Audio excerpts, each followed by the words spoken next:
Hi, welcome to books 6 through 8.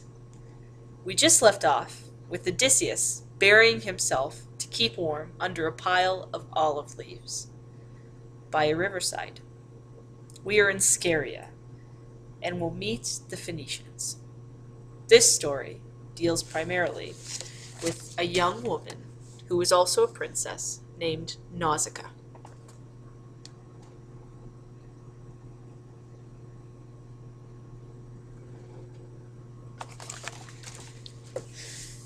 In the land of the Phoenicians, while Odysseus slept, the goddess Athena was at work planning his rescue. She knew exactly the right person to help him.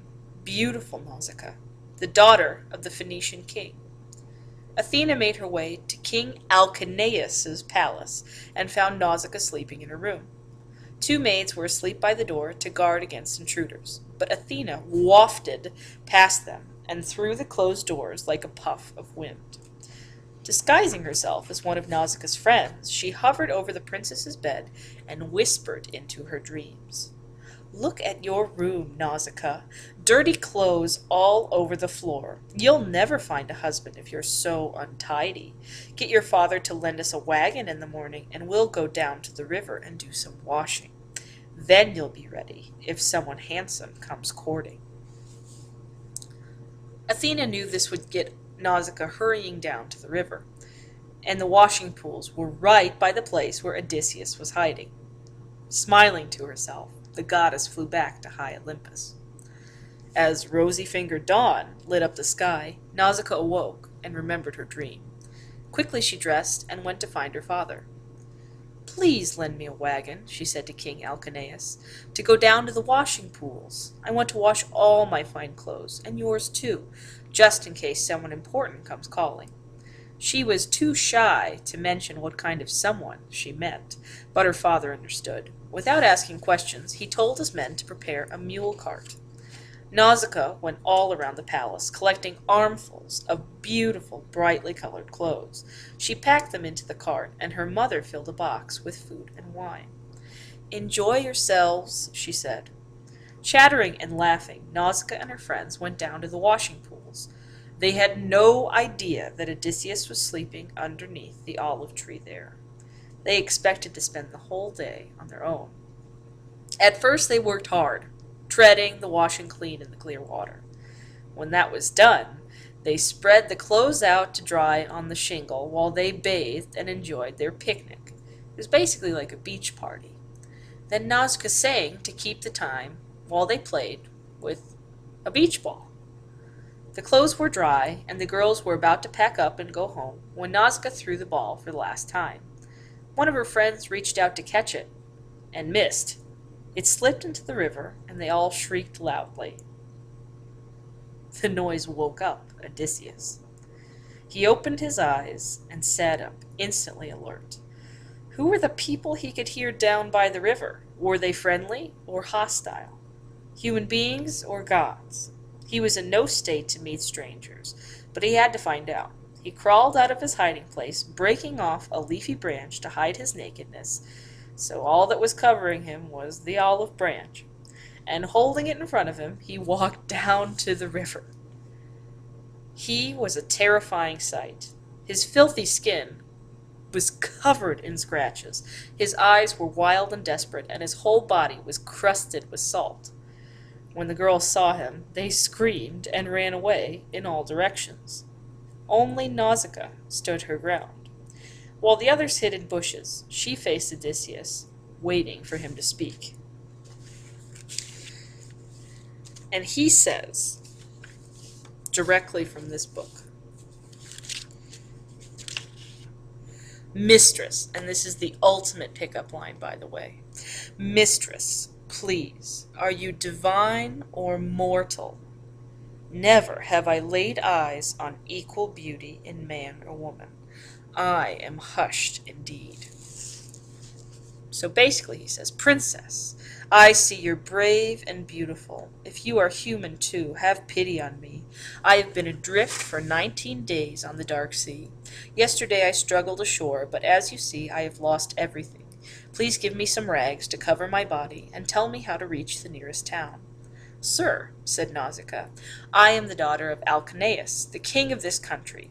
Since the gods have brought you here, of course we'll help you. My friends and I will give you some clothes, and when you have washed, we'll take you to town." She called to her maids, and they crept out of their hiding places. They chose a tunic and a cloak for Odysseus, and gave him olive oil for his bath. Then they left him on his own to wash in the river. He also got some help from Athena at this point, so the gods are helping him clean. He's gonna look good. When he came to find them again, he looked like a different person. He was clean from head to toe, and his newly washed hair hung in a thick, shining mass. Dressed in the bright cloak and tunic, he was the handsomest man that Nausicaa had ever seen. So here he is in all of his glory. "That's the kind of husband I'd like," she whispered to her maids. Wisely, she decided not to take him straight back to the palace. People were sure to gossip if she turned up with such a handsome stranger. Instead, she asked him to wait in the wood just outside of the town. "Give us time to reach home," she said. "Then come after us. The palace is easy to find. Walk straight in and speak to my mother, Arete. She'll be sitting by the fireside spinning purple yarn. Fling yourself at her feet and ask for her help. If you win her over, she'll make sure to get you home safely." Leaving Odysseus in the wood, Nausicaa drove the cart back to the palace. As soon as he was alone, Odysseus sent up a prayer to Athena. "May the Phoenicians treat me kindly," he said.